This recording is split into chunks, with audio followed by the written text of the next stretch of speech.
Day 5, people, 31 days to breast cancer prevention, and really choose joy, mission, and lifestyle.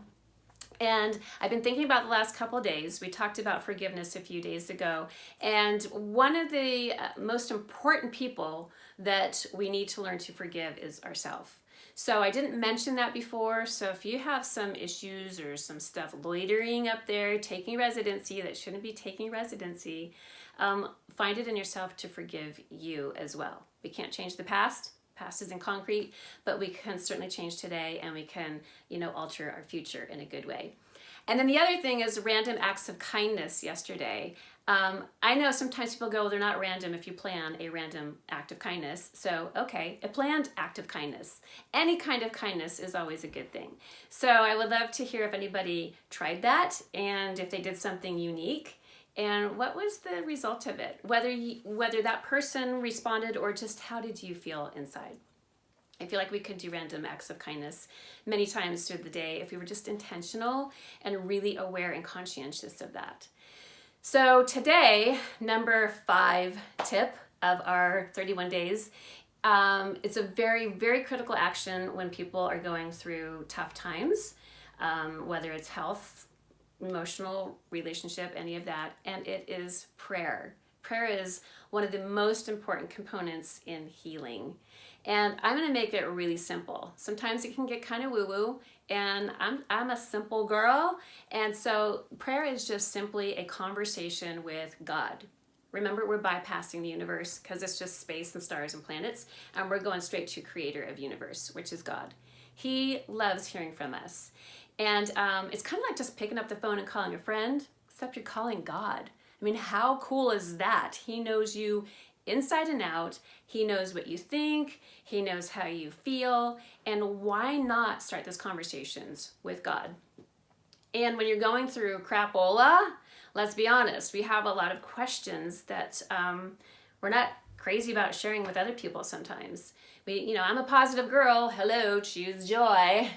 And I also had a lot of questions in my coconut last year about this whole cancer thing. And I would ask God, am I going to get healed? I didn't know. I was going to do my best, but there are no guarantees. And then I thought, gosh, am I going to die?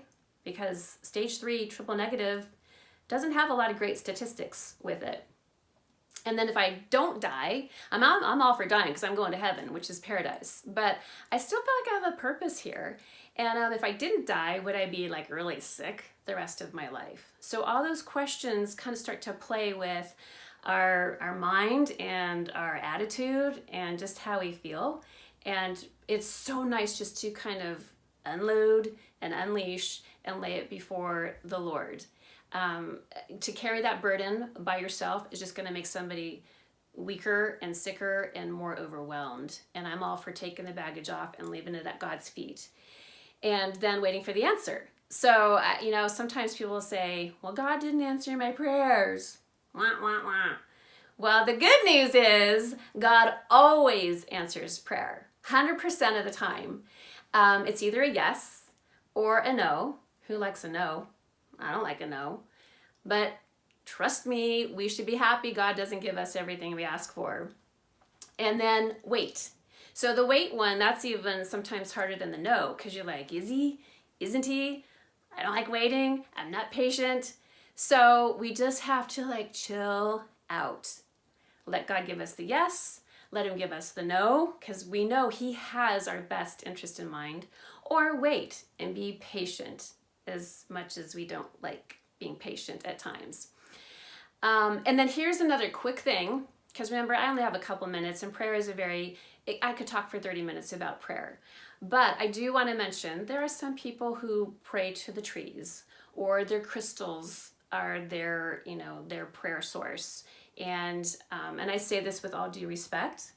The good news is we don't have to go to created objects to find our answers, because really the trees aren't going to give you an answer, and honestly the crystals aren't either. We go straight to source. We go to God, who created the trees, who created Mother Nature, who created crystals, and find out from him who knows us best. The trees don't know you best, and the crystals don't know you best.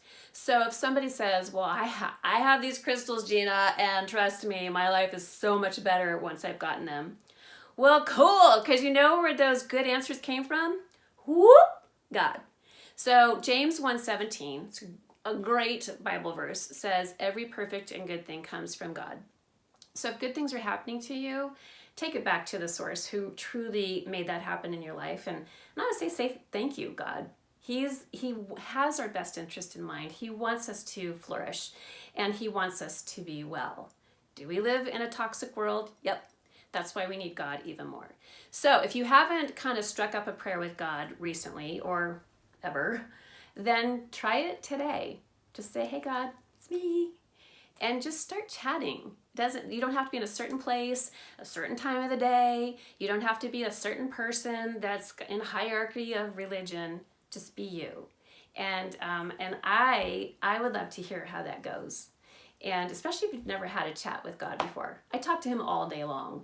I thank him, I ask him questions. Just really recognizing the beauty that God brings in our life is a cool thing. So there you go, pray. And then tomorrow, we're gonna go a little deeper. I'm not gonna have a spoiler alert, but we're gonna take this topic a little deeper, which is going to make even more of a profound difference as people go through things like cancer or just, broken relationships or financial problems. All of this ties together. So look forward to seeing you tomorrow. #ChooseJoy, and God bless.